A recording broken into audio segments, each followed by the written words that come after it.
नमो नमः। संस्कृत ज्ञान शिक्षा में आप सभी का हार्दिक अभिनंदन है। मेरे प्यारे दोस्तों, प्यारे विद्यार्थियों, हमने पिछली क्लास में कारक का सामान्य परिचय पढ़ा था। कारक की परिभाषा पढ़ी हमने। कारक शब्द की व्युत्पत्ति, कारक शब्द में उपसर्ग, कारक क्रिया क्या है, और क्रिया के बाद में हम बात करें कि प्रत्यय क्या है, तो क्रिया धातु और नवुल प्रत्यय के सहयोग से कारक शब्द बनता है। उसके बाद में हमने कारक का वर्गीकरण भी किया कि कर्ता ने कर्म को करण से संप्रदान के लिए अपादान से अलग संबंध काके की रारे री अधिकरण में पे पर संबोधन हेरे भो। यहाँ तक हमने कंप्लीट किया था। अब यदि हम बात करेंगे पहला जो कारक का जो पार्ट होता है विद्यार्थियों, वो होता है कि कर्ता कारक प्रथमा विभक्ति। कर्ता अपने आप में स्वतंत्र होता है, कर्ता के अनुसार क्रिया होती है।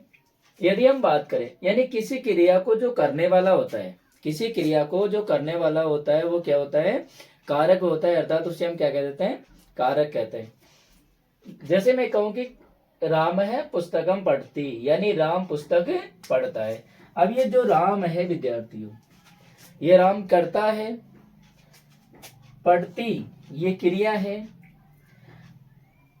किम पढ़ती, किम जहां क्या का उत्तर मिलता है वो क्या हो जाएगा, कर्म हो जाएगा। तो अब अभी हम कर्म कारक द्वितीय विभक्ति आगे पढ़ेंगे, उसमें हम डिटेल से पढ़ेंगे। हमें सिर्फ अभी यहाँ ये समझना है कि कर्ता कारक क्या है। तो हम पहचान लेंगे कि राम है पुस्तकम पढ़ती, या फिर मैं कहूं कि वह पुस्तक पढ़ता है, तो जो वह है सर्वनाम शब्द है वो क्या हो जाएगा, कर्ता हो जाएगा। कर्ता के अनुसार क्रिया होती है। कर्ता यदि हम प्रथम पुरुष का एक वचन, तो क्रिया भी प्रथम पुरुष की एक वचन। कर्ता प्रथम पुरुष का द्विवचन, तो क्रिया भी प्रथम पुरुष की द्विवचन। कर्ता यदि प्रथम पुरुष का बहुवचन, तो क्रिया भी प्रथम पुरुष की बहुवचन। इसी प्रकार हम मध्यम पुरुष से लेंगे, सेम वही होगा।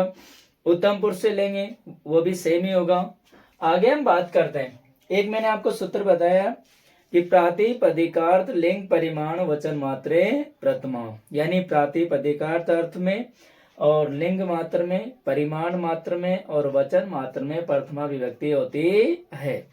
यहाँ तक समझ में आया होगा विद्यार्थी। अब हम चलते हैं इनके एक एक करके इनको विस्तार रूप से पढ़ते हैं। पहला होगा प्रातिपदिकार्थ में। प्रातिपदिकार्थ में क्या होगा, किसी पद के उच्चारण करने पर जिस अर्थ की नियति उपस्थित होती है उसे हम क्या कहते हैं, प्रातिपदिकार्थ कहते हैं।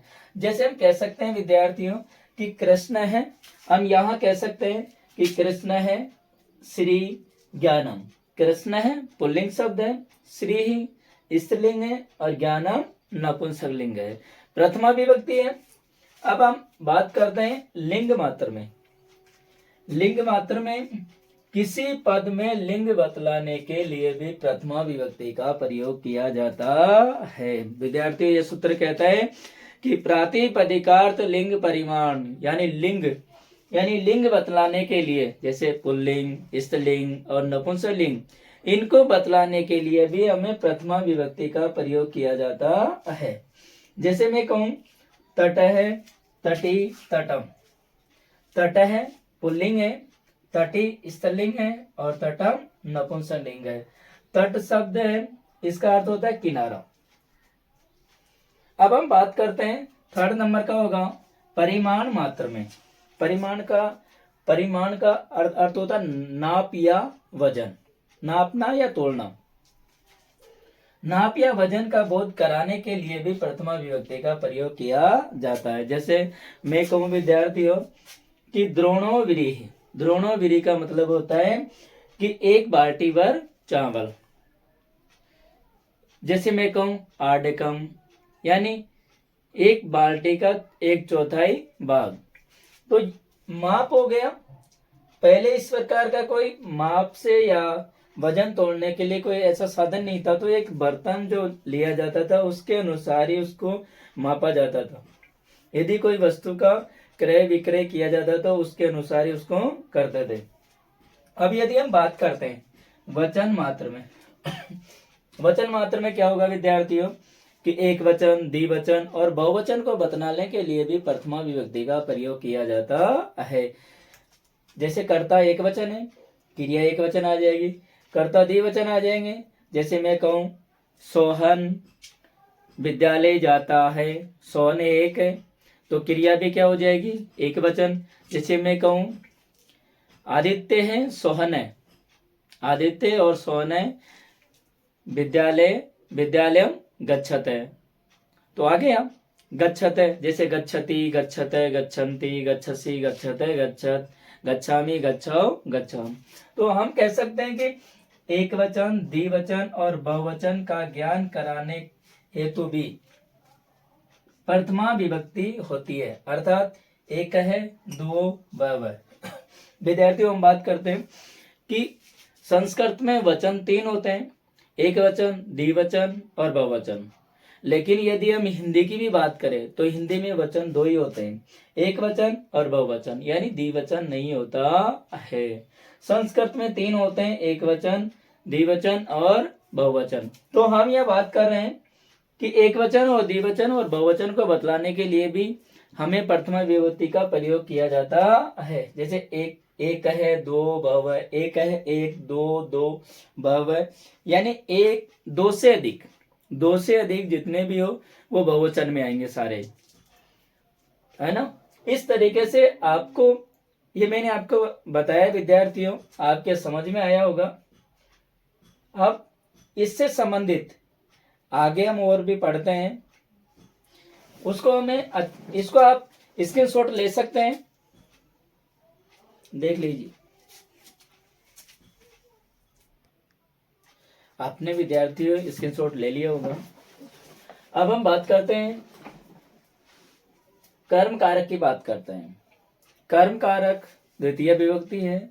यदि हम इसकी डेफिनेशन यानी परिभाषा की बात करें तो कर्ता जिसको सर्वाधिक चाहता है, कर्ता जिसको सर्वाधिक चाहता है उसे हम कर्म कारक कहते हैं। और कर्म कारक में जो विभक्ति होती है विद्यार्थियों, वो द्वितीय विभक्ति होती है। यहाँ इसकी डेफिनेशन यानी परिभाषा भी लिखी हुई है कि कर्ता जिसको बहुत अधिक चाहता है, कर्ता जिसको बहुत अधिक चाहता है उसे हम कर्म कारक कहते हैं। जैसे मैं कहूँ विद्यार्थियों कि मोहने चित्रम पश्यति, यानी मोहन चित्र देखता है। अब मोहने देखता है, क्या देखता है, तो चित्रम, यानी मोहन चित्र देखता है, इसलिए कर्ता सर्वाधिक जो चाह रहा है वो यानी कर्म कारक होगा।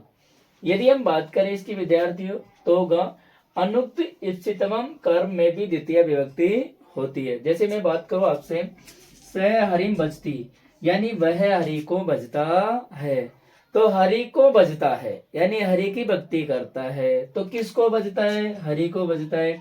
तो ये क्या होगा विद्यार्थियों, कर्म कारक होगा। और कर्म कारक में विभक्ति कौन सी हो जाएगी, द्वितीय विभक्ति हो जाएगी। अब बात करते हैं सुरेश है चित्रम पश्यति, सुरेश चित्र देखता है, यानी सुरेश किसको देख रहा है, चित्र को देख रहा है।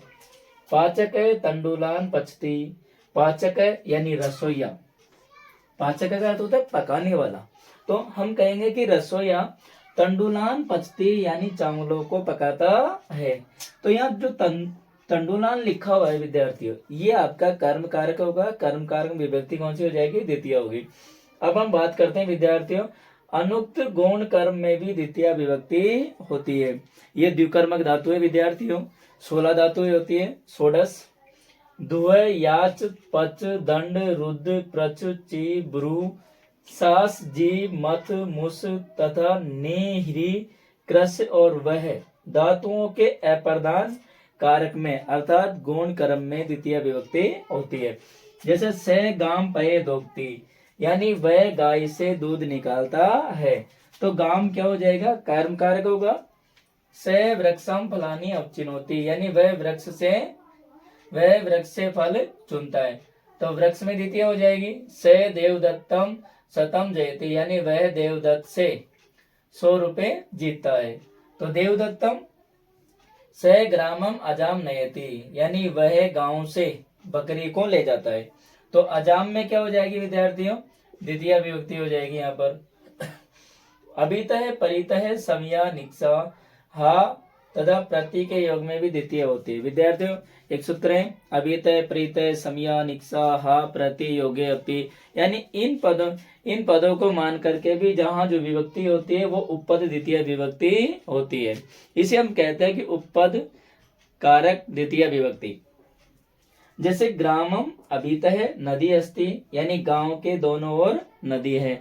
विद्यार्थी, इसको जो पहचानने की जो ट्रिक है, आपको क्या करना है, ये जो अभी तक अर्थ होता है दोनों ओर, परि तक अर्थ होता है चारों ओर, समय का अर्थ होता है पास में, निक्सा का अर्थ भी पास में होगा, हा का अर्थ होता है विद्यार्थियों खेद या दुख व्यक्त करना, और प्रति का अर्थ होता है की ओर। हम यदि मान लीजिए इस प्रकार का कोई सेंटेंस आता है तो हमें क्या पहचाना, अभितय परितय निक्सा या हा, इनको मान करके जहां विभक्ति होती है वो उपपद कारक द्वितीय विभक्ति मानी जाती है। विद्यार्थियों, मैं आशा करता हूं कि आपके समझ में आया होगा। आप इसका स्क्रीनशॉट ले सकते हैं। विद्यार्थियों, आपने स्क्रीनशॉट ले लिया होगा। विद्यार्थियों, ये आपके लिए बहुत ही महत्वपूर्ण है। और प्रथमा और द्वितीय विभक्ति यानी जो कारक विभक्ति है, आपके अनुवाद है हिंदी से संस्कृत के लिए भी काम में आते हैं, और जो जहां अशुद्धि संशोधन का पार्ट होगा उसमें भी कारक आएगा। कहने का मतलब आपका ये जो पार्ट है ये बहुत महत्वपूर्ण सार्थक होगा। ये इसको हम जैसे मान लीजिए स्कूल लेवल पे भी हम ले सकते हैं। आरबीएसई सीबीएसई में पढ़ने वाले जो भी स्टूडेंट हैं, विद्यार्थी हैं, वो भी आराम से इसको पढ़ सकते हैं।